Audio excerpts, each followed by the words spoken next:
الحمد لله وكفى وسلام على عباده الذين اصطفى أما بعد أعوذ بالله من الشيطان الرجيم بسم الله الرحمن الرحيم الذين آمنوا أشد حبا لله سبحان ربك رب العزة عما يصفون وسلام على المرسلين والحمد لله رب العالمين اللهم صل على سيدنا محمد وعلى آل سيدنا محمد وبارك وسلم. This concept of love or muhabba, it is a very central emotion present in every human being's life. And this is something that gives a person strength to move on, to accomplish things. This is the energy, the fuel that drives the ihsan.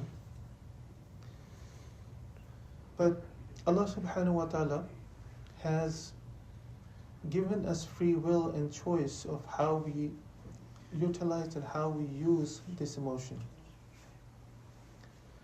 Now, when a person's heart opens up to the nur of iman, to the light of iman, there's expansion that happens. The symptom of that iman should be, as mentioned by Allah subhanahu wa ta'ala in the Quran itself, that وَالَّذِينَ آمَنُوا أَشَدُّ حُبًّا لِلَّهِ. That those people who profess to iman, who claim to this expansion, this opening of the heart, you will find that such people, they behave a little differently. They are transformed people. And what is that transformation? That their hearts are filled with deep and intense fire. This fire of love of Allah subhanahu wa ta'ala that gives them warmth, that keeps them going. That is the fuel. So it's not that Allah subhanahu wa ta'ala is saying in this specific ayah that Allah ta'ala loves the people of iman, or just merely that people of iman love Allah subhanahu wa ta'ala. The attention that we should bring to is the fact that this love is extreme in nature. Arshad. Right? You're all tulaba here. And so Arshad is this superlative degree, right? Like akbar. So Arshad is this extreme expression of this emotion. And it is not even related to, let's say, wilaya. It's not said that somebody who is close and wali khas of Allah subhanahu wa ta'ala, they should feel this. But really, every mu'min person, every Muslim person should feel this. Now, we also know that where does this muhabba is felt? In our tradition, it is the heart. Heart is the vessel, or it is the place where this ishq, the muhabba, is felt and it's experienced. And so you find that again and again in our tradition, this concept of tasfiyah of the qalb is mentioned. Cleansing of the heart, purification of the heart, straightening of the direction of the heart, this inabat of the heart, this ruju, this ta'alluq. The reason is that if you don't have that, then the full expression of love doesn't happen, or a misexpression of this love happens. What is this misexpression? I mean, just today, Hafiz was reading, I think in the Fara'id, that sometimes the focus of the muhabba, of the love, instead of Allah subhanahu wa ta'ala, it just becomes other things that we experience in life. For example, it could be our family members, our siblings or parents or friends or family members, right? Or wives and children. It could be this ta'alluq, could be with the dunya itself. Sometimes that muhabba, the dunya becomes the object of muhabba. So material things, draw us. They attract us. Right? So Allah subhanahu wa ta'ala is mentioning in that ayah that if you find that your heart has more ahabbiyat, more muhabba for makhluqat, of people in this dunya or things in this dunya, rather than Allah subhanahu wa ta'ala, His Nabi sallallahu alayhi wasallam, and doing jihad fi sabilillah, then just wait. Wait for the decision to come. Meaning this is such a disloyalty to Allah subhanahu wa ta'ala. It goes against the ghira of Allah subhanahu wa ta'ala. That I created you and I gave you this life and this is a gift of mine. And rather than making sure that this one task that has been given to you, which should just come very naturally, right? Anybody who gives us favor, we love them. Anybody of beauty, we love them. Anybody of majesty, authority, we love them. So Allah subhanahu wa ta'ala is, subhanallah, He's the pinnacle of all of these things. And still we choose to turn to something temporal, something, in our language is called ghatiya. Right? Something that is not a'la at all. Right? We turn our hearts to that and we fill our hearts with the muhabbat of these things. Right? So no doubt it causes wrath of Allah subhanahu wa ta'ala to incur. So Ramadan is a time where we can reorient ourselves in terms of our muhabba. We can make sure that these ibadat, they are filled with that expression of love. If you love somebody, they are talking to you and turn your face away, meaning you're not attentive, it means that we are faking that muhabba. If you love somebody and that somebody tells you to do something and you don't do it, it means that we are fake, we are not true in our claim. So exactly like that, in our ibadat, making sure that we are attentive, we are present, we are mindful, and doing ibadat and doing actions and doing more actions. The hadith Qudsi that my servant draws near to me through all that has been made mandatory, but then he does extra and extra and extra till a time comes when I start loving. Right?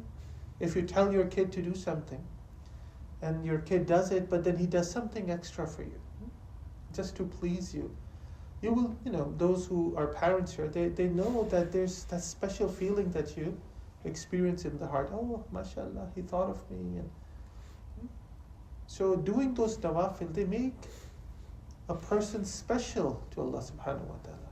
And this is the time to do this.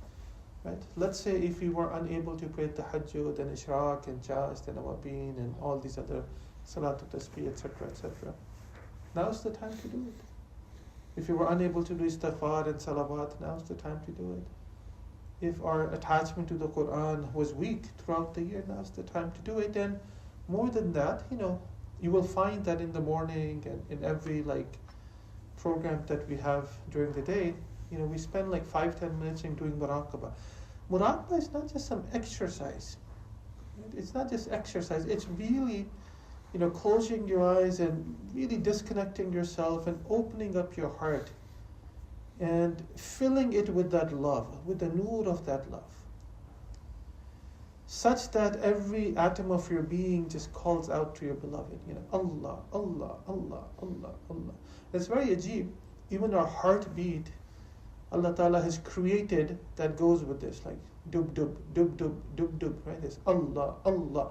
And every, it pulses through our body till blood reaches every single cell of our body. Meaning this Allah, Allah, Allah courses through our existence, right? And this is what, the takhliq itself is telling us. That muhabba should be so shadeed that you are able to experience the halawat, the heat, the garmi, that vibration throughout your existence. So this would be the time to actually do that. As we said yesterday, that sacrifice is also very key. A lesson that has been taught by fasting, just letting go of our own needs. Of course we let go of desires, but just the needs and requirements and just elevating yourself even beyond that. Right? That sacrifice is also an act of muhabba. It's an act of muhabba. Why does a mother makes sure that the child eats first before she eats herself. A father would never do that. It's always the mothers, like the motherly love. Because Allah Ta'ala has put within that mother the heart, the maternal love, that qurbani. Right? And this is what, even in our Shariah, the love of Allah Subhanahu wa Ta'ala is, the example that is given is that of the maternal love. Right? So that love demands sacrifice, giving up something. Here, nothing is being really asked. Right? If Allah Ta'ala said that I will give you, every single day a new life will be given to you, and you have to sacrifice that life every single day of your life, right? Even that would not have been enough. But Allah Ta'ala is not asking or demanding anything. It's like, okay, show me what you can do. Right? Just eat a little bit early, drink a little bit early, right? And then open it up later on. Allah is not saying don't sleep at all. It's like, okay, for Taraweeh, maybe an hour and a half, take some time out. Show me that, I matter to you. Right? Allah Ta'ala is not saying to spend all of your wealth in His, it's like, okay, take out a little bit, spend it, this is tazkiyah for yourself and for your wealth, spend it on those around you. It doesn't benefit Allah Subhanahu wa Ta'ala. Give sadaqat, it will benefit you. All the masahib will be taken away. Right?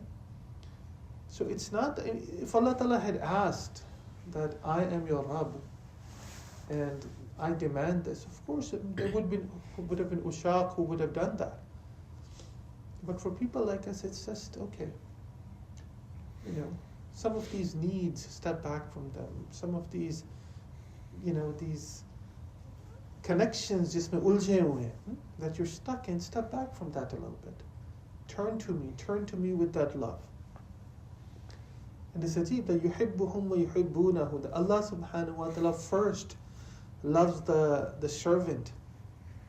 Right? This is Allah Ta'ala's love and His jamal, then that the servant feels that muhabba as well. And so, I like to tell myself that, Ya Allah Kareem, this tawfiq of amal that you're giving, the fact that you are allowing us to fast and pray Taraweeh and recite the Quran and etc. Ya Allah Kareem, this is a sign that you love us, that you have allowed us to do it. So now Allah allow us to feel that muhabba for you as well. That one qatra, that one drop is enough to just change our lives forever. Just one drop of love for Allah, just one drop. बस इस्तफा मांगे अल्लाह से, अल्लाह बस एक कतरा जो अपनी मोहब्बत कर देते, just Ya Allah Kareem, I want to experience it. So inshallah ta'ala, yaar zinda suhbat baki, time is still with us. Inshallah ta'ala, very soon it will be the end of first Ashara. Where did it go? And before you know it, we'll be saying it's Eid tomorrow, but hit the iron while it's hot. We still have 2 Asharas, we still have a lot that we can do, but we just have to refocus ourselves every day, inshallah. So inshallah, may Allah Subhanahu wa Ta'ala bless us with the muhabba, with this ishq, with this ta'alluq. May Allah Subhanahu wa Ta'ala make us from amongst His muhibbeen. May Allah Subhanahu wa Ta'ala let not waste our lives away. Ameen ya Rabbul Alameen. Wa akhiru da'wana anil hamdulillahi rabbil alamin.